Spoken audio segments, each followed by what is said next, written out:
So good afternoon, everyone, and welcome to Webinar Wednesday. My name is Franklin. I'm the Product App Specialist for KITS and your webinar host. This is where we show you the tips and tricks you need to know to becoming that supercharged power user. All right, so today what we're going to be doing is we're going to be reviewing those top 5 frequented support questions. Julia, what's on today's agenda? So for today's agenda, we're going to be going first through the top 5 questions. So we'll jump into the first one here that our support team usually gets. And that is, how do I request additional manufacturers? This is a great question. You can request additional manufacturers on our Knowledge Center. We'll show you how to access that page. So that's KISP.com/kits.kc. That'll take you right to the KITS Knowledge Center, which is full of online resources like posts, tutorials, webinars, all that fun stuff. There's actually a tab in the navigation bar where you can request manufacturer access, and there's a quick form you fill out. You pick the manufacturers that you want to access. I'll let Franklin explain kind of the top tier, second tier manufacturers of what you can access. So once you actually get to the KITS Knowledge Center and then you get into the actual homepage here, all you have to do is go ahead and tap on Manufacturer Catalogs. And under Manufacturer Catalogs, you can actually see here what we have available as the catalog content available. So these are all the manufacturers that we have. We have our primary manufacturers, which your dealership may be associated with.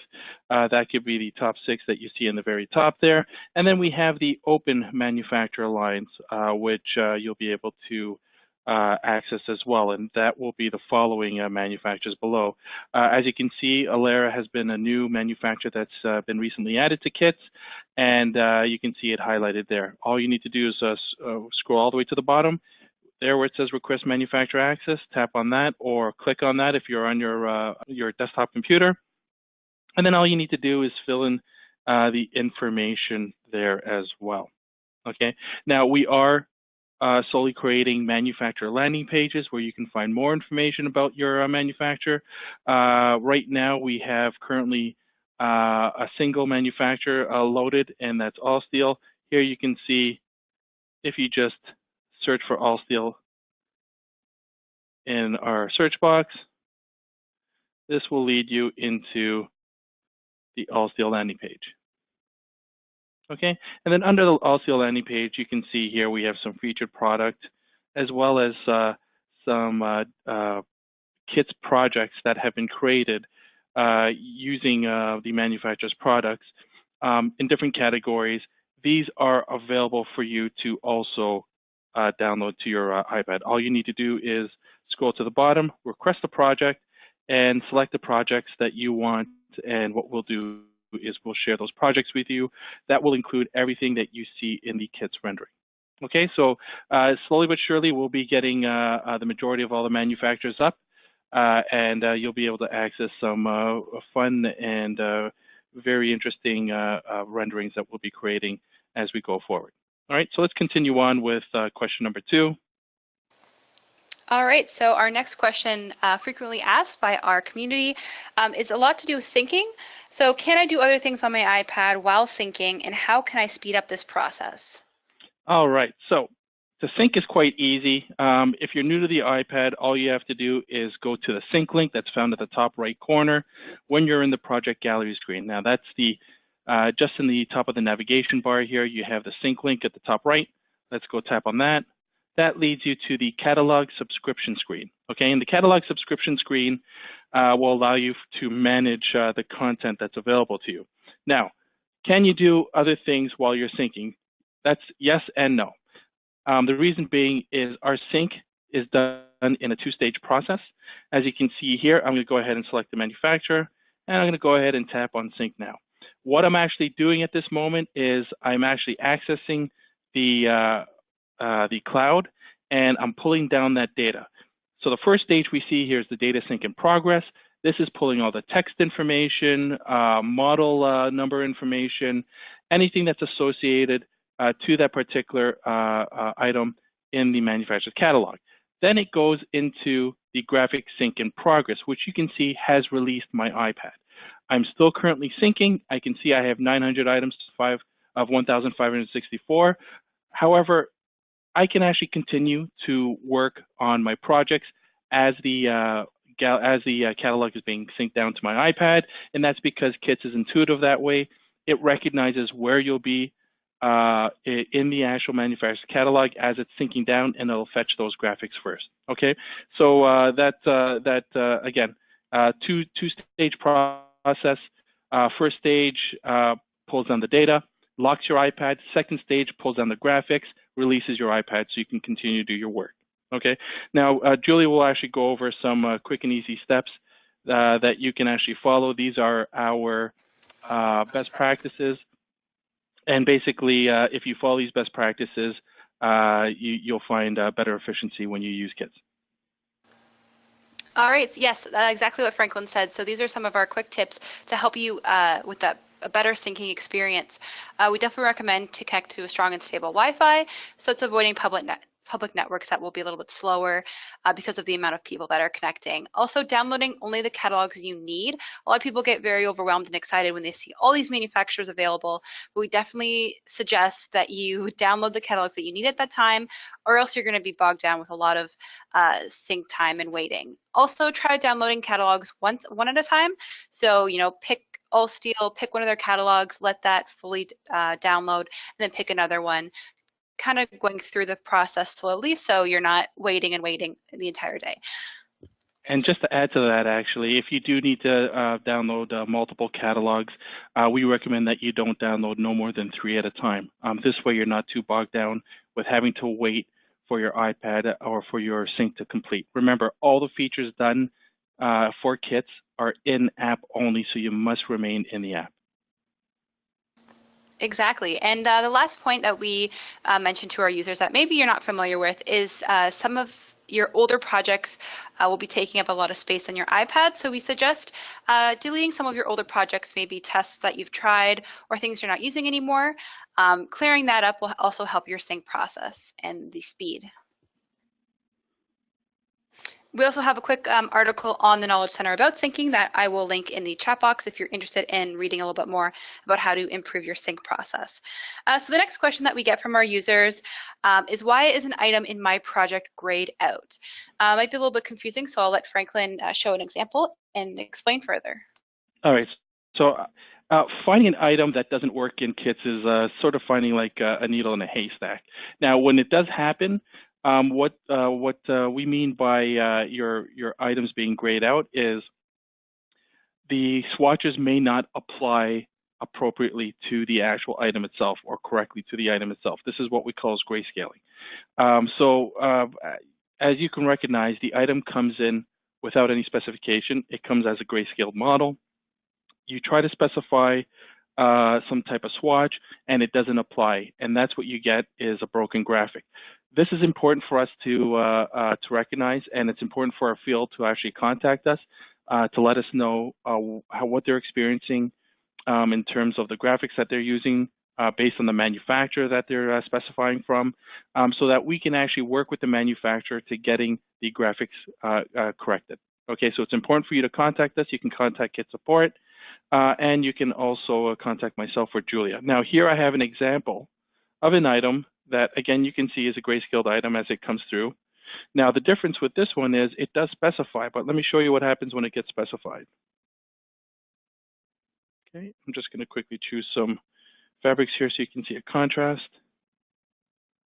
Okay, so you can see here what I've done is I've actually specified this particular panel.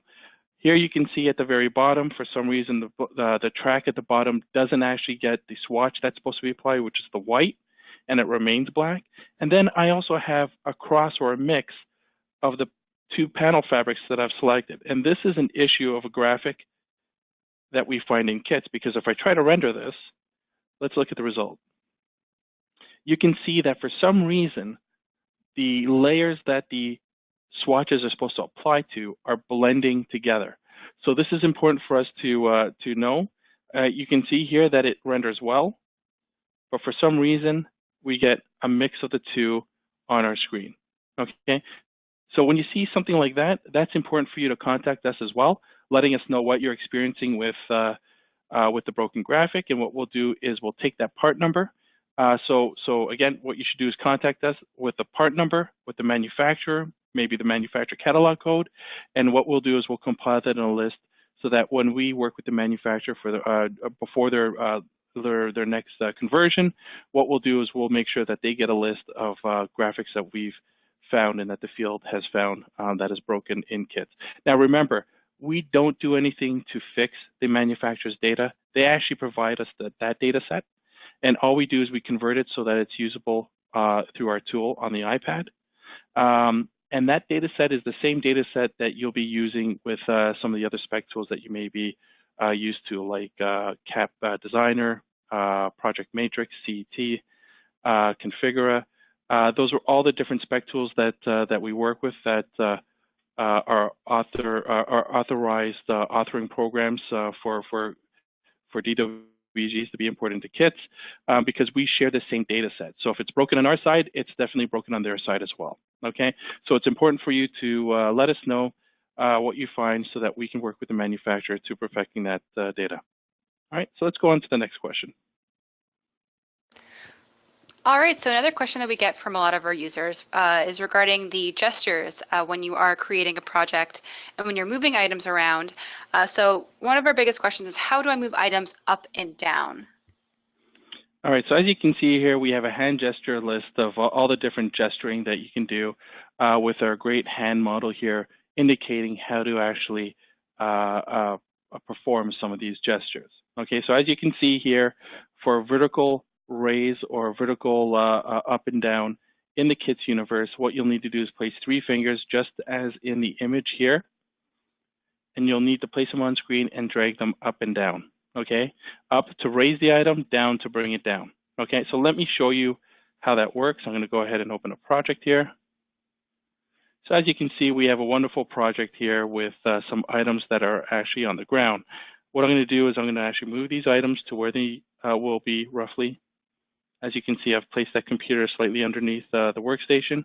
And then I'm going to place 3 fingers just as in the gesture, and I'm going to raise up. Okay, and I have my snap to that's currently on. This will allow me to place items exactly to where I need to.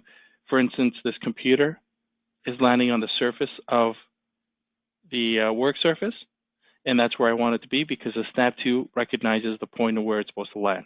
All right. If you need help with seeing what that gesture looks like, you could always turn on our gesture icon, and you can actually see the gesture movie reel as you see in the middle here. Okay, so it's as simple as selecting the item and raising, placing 3 fingers on your iPad and dragging them up and down to raise that item. Here, let's do that again one more time. I'm going to turn off the ribbon. Here I have my trusty plant. I'm just going to slightly move that into the side storage there. And again, because I have my snap to on and I have my vertical raise, I'm performing a vertical raise gesture by placing 3 fingers on my screen and dragging them up and down. You can see I'm placing that plant on top of the surface of that storage area. Okay, and that's pretty much it. So it's quite simple. A lot of times you'll find that the manufacturer will always preset location nodes of particular items so that when you bring them or introduce them into the scene, they will appear where they're supposed to be. And that could be, let's say, a hutch going on top of a credenza. Now for panels, panel systems are a little bit different because they all are of various heights.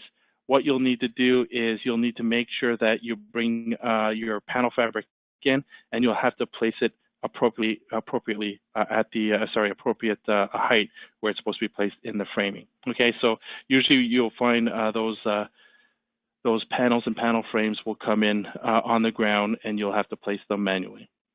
So let's continue on to the next question. All right, so another question we get from our users, and this is our last question of the webinar, is how do I configure price? All right, so configure pricing is quite simple, actually. And again, if you're not familiar with how to do this, what you can do is you can always go to our Knowledge Center or to our YouTube page, and we have tutorials on how to configure pricing, but let me actually go through that practice first. So I'm going to go ahead and open up Kits, and we're going to go back into that same project. So what I want to do is You can do this at any point in time, anytime you're going to add an item, or after you've completed your layout. What you can do is you can go ahead and configure pricing by double tapping on the item you want to change price with. And here you can see in the edit menu that appears, you can see that you have a link for configure price. We're going to go ahead and tap on that. And what that does is it prompts the configure price window. Here you have the option to changing the price zone. If you're not familiar with what price zones are, you can definitely ask your manufacturer rep, but price zones normally differ from manufacturer to manufacturer. They can cover a period in time in which the catalog pricing covers. That could be pricing from January 2017 and up, and it could be done incrementally. Here, if we tap on price zones, you can see that I have price zones that range from 2015, 2016, and that are effective, which are current right now, to 2017. They can also indicate Canadian and US pricing, or even French pricing if you're in Canada. So it really depends on the manufacturer and the type of catalogs that they provide for their users. Next, we have pricing method. This is where it'll allow you to add an upcharge.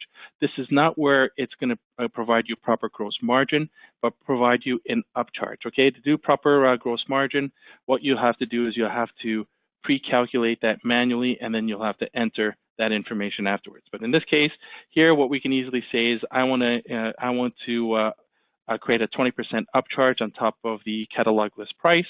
So I've selected List Plus, and I've now placed 20% in the upcharge percentage, and you can see here in the new adjusted list price the indication of that 20% increase. Okay, you can further the price configuration by providing your client with a discount, either flat amount or list less. Here we're going to say list less, and we're going to provide the client with a 45% discount.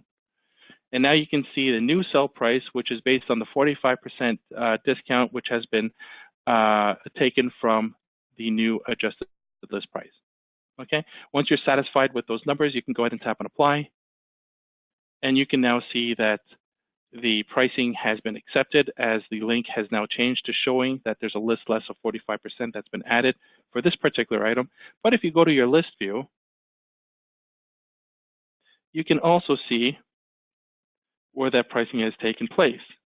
As you can see on the right-hand side, it will now indicate the new extended value. All right. Again, if you're new to the iPad, you may not have known this, but what you can actually do is you can edit any of your pricing right here in the list view. All you have to do is select the item that you want to change.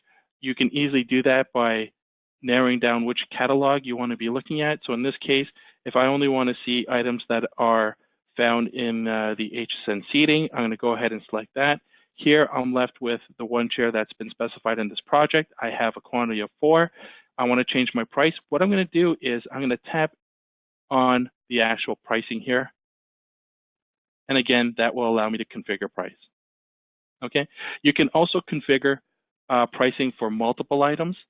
What you can do is you can actually visit our Knowledge Center or our YouTube page, and you can go through the tutorial to do bulk pricing through the item level. Okay, so it's all there. All you have to do is make sure that you visit the web page and visit the Knowledge Center. And what you can do is you can preview the video that we've created for configure pricing.